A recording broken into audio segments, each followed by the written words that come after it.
Ekweremadu by Christopher Izagazo in Enugu. The apex Igbo cultural organization, Ohanaeze Igbo, has warned that Igbo should not be pushed to the wall by the federal government following the alleged holding down in house arrest of Deputy Senate President Ekweremadu by the police earlier in the week. Speaking during a grand reception for Ekweremadu in Enugu State, President of Ohanaeze in Enugu State, Chief Alex Ogbonia, warned that the Deputy Senate President being the highest person the Igbos have in government, they would not allow any harm to befall him. Igbo a patient, dynamic, persevering and tolerant set of people, but they should not be pushed to the wall. If the situation continues, Igbo will no longer keep quiet and watch. In the first place, he was dragged to the court on the false allegation of forgery of Senate standing rule. Later on, they sent policemen to ransack his residence in May last year. The other time, they attacked him on the highway, and there have been a lot of other persecutions.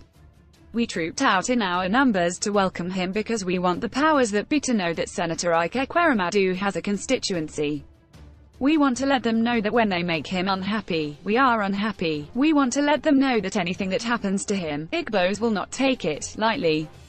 So, what you have seen here today is just like a sign that if anything happens to Senator Ekweremadu, it will not be easy.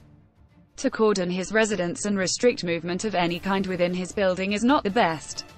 It is Gestapo-like. So, we have gathered, 1, to give solidarity to him, to let him know that we are solidly behind him, to let him know that wherever he is going, we are with him, to let him know that he should continue to work hard as he had been doing to protect democracy by the way he has been doing it. He is already a strong voice not only in the National Assembly but he is the voice of Nigeria and we are in support of what he is doing in the National Assembly, he said.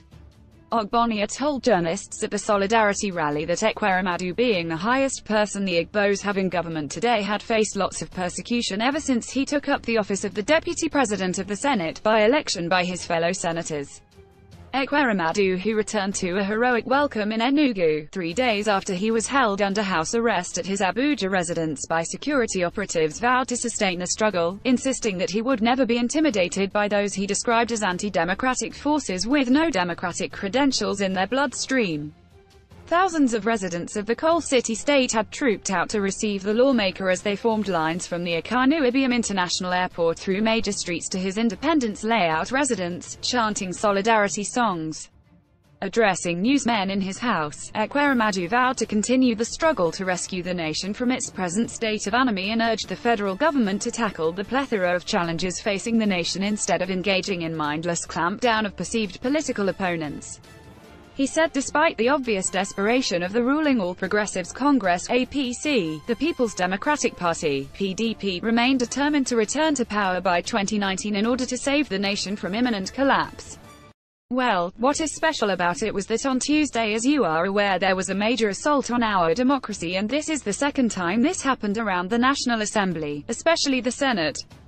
Earlier in the year, you are aware of the removal of the Senate mace by some hoodlums. And so for my people, this is the second time this sort of assault in democracy is happening. And so they believe that they need to wake up and say that enough is enough. On Tuesday, my house was besieged by over 200 security personnel in just an attempt to deliver a letter from EFCC. And we felt that that was too many for that kind of exercise. For me, there is another sinister motive behind just delivering a letter. So I couldn't go to do the work my constituents sent me to do, which is to represent them. We have had enough violence in Nigeria, we have had enough of death, and we don't want to have it anymore.